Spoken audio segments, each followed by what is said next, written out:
Bueno, pues la reflexión de hoy la he titulado Las religiones comparadas y subtitulado Y filosofía de vida. Fue en el año 1965, nací en 1947, cuando tendría unos 18 años, no sé la edad que tú tendrías entonces, pero fue cuando tuve una crisis muy importante en la fe católica. 6 años después, contraje matrimonio, junio de 1971, y recuerdo que entonces ya me martillaba la cabeza el conocer y comparar otras religiones. Llegó el verano de 1978, cuando yo tenía 31 años, de eso hace 42, de 1947 a 2020, que mi mujer y yo decidimos apuntarnos a unos cursillos en una organización llamada Nueva Acrópolis. Fue el primer intento serio de indagar en las religiones. Tengo en mi biblioteca el libro que encuaderné para seguir los estudios. Se llamaba Introducción a la ética. Esta gente iba muy en serio. Eran verdaderos intelectuales. Estudiábamos la religión hinduista, el budismo, Aristóteles, Platón, Séneca, Roma, la filosofía de la historia, política. El pensamiento de esa gente está muy próximo a Madame Blavatsky, rusa de nacimiento, que fue escritora, ocultista y teósofa.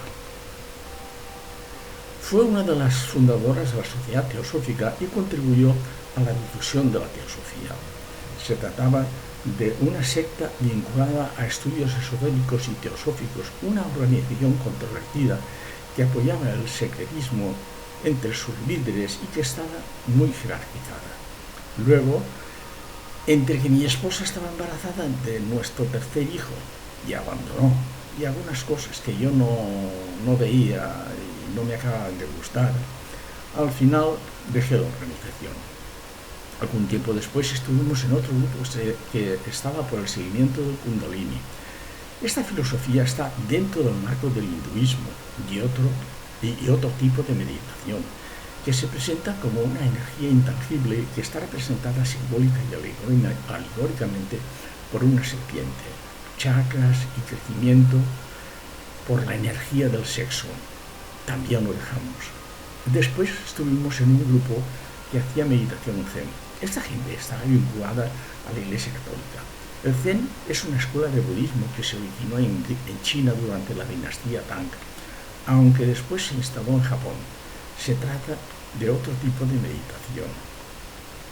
Posteriormente, estuvimos también en un grupo que seguía las enseñanzas de Guru Maharaji, ahora Prem Rawat, nacido en la India y que daba charlas sobre la paz y enseña técnicas introspectivas de Raya Yoga a las que denominaban conocimiento, que era secreto y que se nos entregaba para llegar a una meditación más eficaz. Las normas eran satsang, servicio y meditación. Estando en ellos, deambulamos por Valencia, Denia e incluso estuvimos en la fiesta del color hindú en Roma. Por último, en 1981, a los 34 años, contacté al fin con gente que seguía a Jiddu Krishnamurti, quien en su infancia fue adoptado por Annie Besant y Leadbeater dentro de la Sociedad Teosófica, quienes vieron en él a un posible líder espiritual. Sin embargo, al alcanzar la madurez, rehusó ser el nuevo Mesías de otro credo más, hasta que en 1929 disolvió la orden creada para este fin. Y ese fue mi descanso. Había encontrado a alguien con buen sentido. Ha llegado un momento en que te tengo que hablar claro. ¿Te ha servido de algo esto? ¿Qué estabas haciendo tú entonces? ¿Qué has hecho después? ¿Te has preocupado alguna vez de rehacer tu vida y darle sentido? No seré yo quien te pida cuentas, bastante has tenido con sobrevivir, pero sí me gustaría que supieras cómo nos lo hemos estado pasando. Después de recibir unas cuantas sacudidas y con muchísimas vivencias acumuladas, llegué a la conclusión de que las religiones son un invento de la humanidad y que quien más se acerca al pensamiento independiente de las personas es Krishnamurti. Tengo en mi biblioteca un montón de libros que han ido construyendo sus seguidores, que no discípulos, que son una recopilación de sus charlas en las que aparece su pensamiento. Él escribió muy poco, solo algún diario.